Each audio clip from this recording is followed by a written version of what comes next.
Jojo here from Operation Boot Camp, Candler Park in Decatur. And today I'm going to talk to you about when things go to hell or how to reconcile having a positive outlook and being totally bummed. This is something that I sort of suffer from. And boot camp, one of the best things it gave me with positive self talk, I can sometimes take it a little too far. You can ask my wife, she would definitely agree. Obsessively positive is how I have been described, and the sort of things that I always tell myself, if I just, it's almost like I think I can will something to happen just by thinking positively, which of course can actually happen. But you'd be surprised how invested I am in thinking that if I just think positively, it'll go the way I want.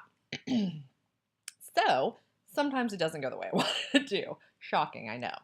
And even though I really wanted it to go that way, even though I thought this would be the best way for it to work out, or I went and did everything in my control to make it go the way I thought it would go, it just doesn't. So, what's my first instinct when things go wrong, even though I've had all the positive self talk to get them to go that way?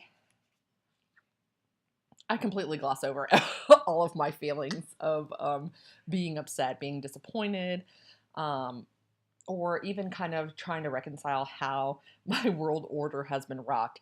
And that's just hilarious that I invest so much time into thinking that I can control anything except my reaction. So I just think that I want it so badly, and that, again, that it'll just happen. And so it's so startling sometimes. And sometimes it feels kind of devastating, depending on what it is, that it's just not going to work out that way. Um, Being disappointed is uncomfortable. I ignore all the uncomfortable feelings and get right back on the positive thinking train. That sounds really healthy, right? I'm one that thinks that if you just gloss over like that, if you don't acknowledge it, it's going to kind of fester and it feels less authentic. And so it's a process for me. It's something I still have to keep myself from doing. I have to almost say to myself, it's okay to be disappointed. Um, it's okay to mourn the loss of it not going the way I thought it was going to be. And, of course, this applies very well to life outside of boot camp, whether you think it's the way a presentation or a job was going to go, something you really wanted for a family member and it didn't work out for them and you just wanted it so badly, or even the way you thought a workout would go that day or a PT test result, how you thought it would go. So instead, I acknowledge it. So I really try to do this instead of getting so wrapped up in trying to Susie Sunshine my way out of it again. That's what I call when I'm being positive, when it's kind of silly and just glossing over those feelings. I also try and remind myself that I only control my reaction, like I said. Sometimes that's really comforting to me. For a really long time in my life, that wasn't comforting, the idea that I really had no control.